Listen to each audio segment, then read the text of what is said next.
Welcome, foolish mortals, to my video. I am your host, your not-so-ghostly host. Today we're talking about, you guessed it, the Haunted Mansion.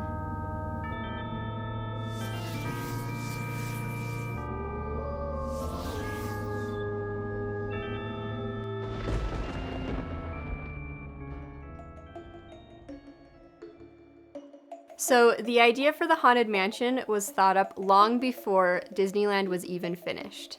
In 1951, Harper Goff drew a picture of an old haunted house to go in Walt's Mickey Mouse Park that he wanted to build. The drawing expanded to include an old church as well as a cemetery. Soon the idea of the Mickey Mouse Park turned into Disneyland, and the idea to include a haunted house attraction came along with it, with a new drawing done by Dale Hennessy. The haunted house was soon cut from the plans of Disneyland because they would not have enough time to finish it before opening day. In 1956, Imagineer Sam McKinn drew another version of this haunted house. This version came about because Disney wanted to expand the park to include New Orleans Square. This version of the house was more run down than the other drawings that had been done in the past. The mansion was soon put into the New Orleans Square plans, and the Imagineers began deciding what would go inside this mansion. Imagineer Ken Anderson was one of the first to start designing scenes for the inside. He imagined the attraction to be a walkthrough. The first few storylines included a story about a pirate who lived there with his wife and how the house became haunted. The original layout included a portrait gallery and other scenes of the couple who had lived there. As the storyline changed and scenes were added and taken away, the layout of the house changed as well. These changes included the addition of a ballroom and a graveyard. Soon the house morphed into the antebellum style that we see today. Ken Anderson came across a picture of the Shipley Lydecker house in a book called Decorative Art of Victoria's Era. The Imagineers decided to base the mansion off of the Shipley Lydecker house. The original drawing still had the mansion looking run down, but Walt told the Imagineers he wanted the house to look pristine and perfect to match with the rest of New Orleans Square, saying, "We'll take care of the outside and let the ghosts take care of the inside." So a new drawing was done, still based on the Shipley Lydecker house. Now the Shipley Lydecker house was built in a neighborhood in Baltimore, Maryland around 1803. It was distinct for the Italianate columns and the lacy cast iron work found on the porch of the house. In almost every sense, the Haunted Mansion was an exact replica of this house. Unfortunately, it was demolished in 1967, but how cool would it be to be able to go see the real-life inspiration for the Haunted Mansion today? With it being built in the early 1800s, this house and subsequently the Haunted Mansion were built in a Southern antebellum style. The term antebellum in Latin means before the war, meaning it was built before the American Civil War. Greek Revival, Gothic Revival, and Italianate styles were very popular during that time, and today the three have been put into one term, antebellum architecture.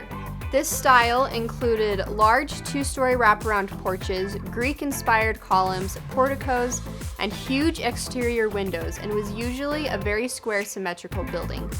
The inside usually included large foyers, open stairways, grand ballrooms, and intricate plaster design work. All of these elements can be found on and inside the Haunted Mansion. The Haunted Mansion itself was built in Disneyland in 1962.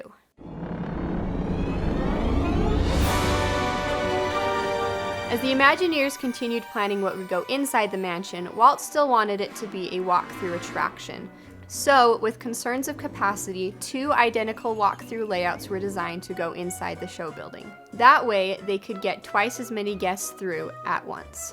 Around this time, Imagineer Rolly Crump began doing his own drawings of what he thought should go inside the mansion. These sketches were very bizarre and out there, and so Walt decided that they could belong in what he called the Museum of the Weird. The storyline of the pirate captain soon faded away and was more focused on ghosts filling the mansion.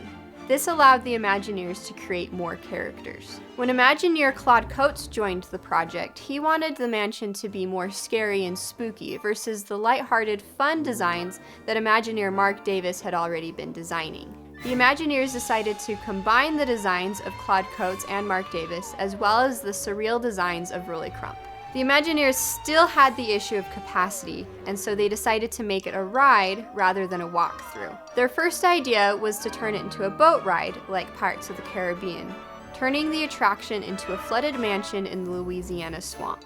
This idea was quickly scrapped as the Omnimover system had just started being used at Disneyland with Journey Through Inner Space. This helped solve the problem of how to continuously move people through the mansion. After this, Imagineer Exitencio began gathering everybody's ideas together and putting them into one storyline. He drew up a layout of the mansion and began organizing where everybody's ideas would go. Because of this, the inside of the mansion is very unique in design. The Imagineers put their own style into each room of the mansion. Mark Davis designed many of the rooms, incorporating his whimsical, silly style into the mansion, just like he had done to Pirates. The first room he designed was the stretching room. The stretching room was already incorporated into the design by Yale Gracie and Rolly Crump to provide an entrance into the mansion that would go underneath the Disneyland Railroad. But Mark Davis added the stretching portraits.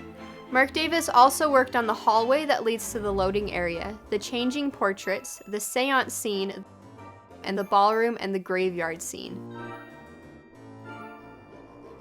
These scenes have the humor and silliness that Mark Davis wanted.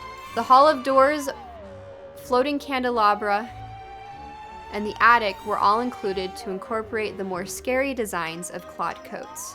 Rolly Crump's drawings were included in many elements of the mansion, like his drawing of the chandeliers became the famous wallpaper pattern. The combination of these designs is one reason why I think the Haunted Mansion is so iconic. Finally, after 12 years, the project was finished. After opening in 1969, the attraction was wildly popular. The mysteriousness of the mansion and the time it took to complete the project contributed to its popularity, and it has been a favorite among guests in the park ever since. The Haunted Mansion has been one of my favorite attractions for a very long time, and I think it's because it combines both the spooky atmosphere, but also the very fun, lighthearted atmosphere. If you could add any element to the Haunted Mansion, what would it be and why? Leave it down in the comments below. And as always, thanks for watching. When hinges creak in doorless chambers, where the air is deathly still,